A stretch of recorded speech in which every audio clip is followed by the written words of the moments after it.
Welcome to kitchen garden. तो guys आज हम आए हैं इंदौर में टेरिस के ऊपर। तो आज यहाँ पर आपको बताएंगे कि टेरिस पे किस तरीके से सब्जी उगती है और कैसे उगाई जाती है। तो आओ शुरू करते हैं वीडियो। तो गाइस ये देख सकते हो हमारे टेरिस गार्डन पर ब्रोकली, शिमला मिर्च, हरी मिर्च और बैंगन, करेले, लौकी। तो देखो ये है ब्रोकली। इसका रिज़ल्ट काफ़ी बेटर है। आप पहले वाली वीडियो में देख सकते हो कि ब्रोकली के बीज कैसे लगाए जाते हैं। और यहाँ पर आप देख सकते हो लौकी भी आना चालू हो चुकी है और इसकी गुड़ाई कर दी है अभी हमने सभी प्लांट की। और इसके अंदर हमने गुड़ाई कर कर पानी दे दिया है।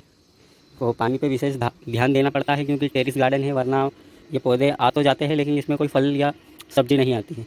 तो ये ब्रोकली है, ये अदरक है, वहाँ पर बैंगन है, वहाँ पर अंगूर की बेल है और दो वहाँ पर करेले की बेल है, और ये हरी मिर्च और ये शिमला मिर्च, और यहाँ पर ये है। आपके यहाँ पर यदि लौकी ऐसी हो जाती है तो इसके मुँह की कटिंग कर दीजिए। और एक वहाँ पर ऊपर भी है, और ये गिलकी की है तो ये डैमेज हो चुकी है पानी ना देने के कारण। और ये टमाटर है।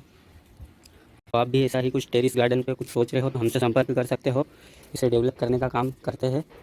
और आपके वहाँ पर टेरिस गार्डन है और उसमें कुछ प्रॉब्लम है, फल बढ़ नहीं रहा है या कुछ फंगस वगैरह लग रहा है, तो उसके लिए मैंने अपने यूट्यूब चैनल पर विस्तार रूप से फंगससाइड या फिर ऑर्गेनिक कंपोस्ट, इन सभी चीज़ों के बारे में बताया है। आप चाहो तो वो वीडियो भी देख सकते हो। और ऐसी इंटरेस्टेड वीडियो में लेकर आते रहता हूँ, तो आप मेरे चैनल को सब्सक्राइब कर लें। टमाटर है, आप देख सकते हो। और यहाँ से शुरू हो जाता है धनिया, पालक और मेथी।